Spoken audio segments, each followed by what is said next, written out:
Hello mga be!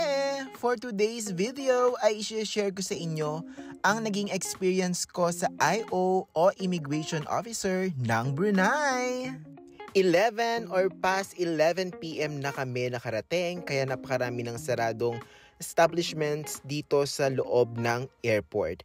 At ayun na nga, pagdating sa IO, kinuha lang yung passport ko, scan, at ang naging tanong lang sa akin ay, hanggang kailan ako sa Brunei?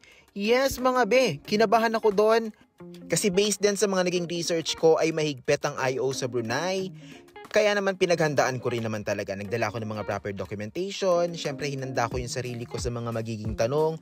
Tulad na lamang yun nga kung saan ako mag-i-stay, hanggang kailan. Tapos nag-ready ako ng cash mga be. Nagpapalit na ako agad sa NAIA pa lang ng worth 3,000 SGD kasi tinatanggap yun sa Brunei. And then plano kong mag-withdraw din doon sa mismong airport na.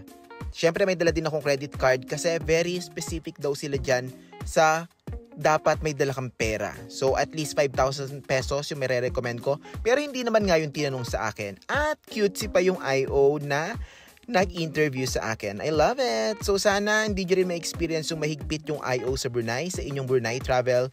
Very underrated ang bansang ito, pero I suggest na puntahan nyo siya talaga kasi maganda and very safe siya. And ang kanilang airport, yayamanin, maganda, di tulad ng ayoko na lang, bye!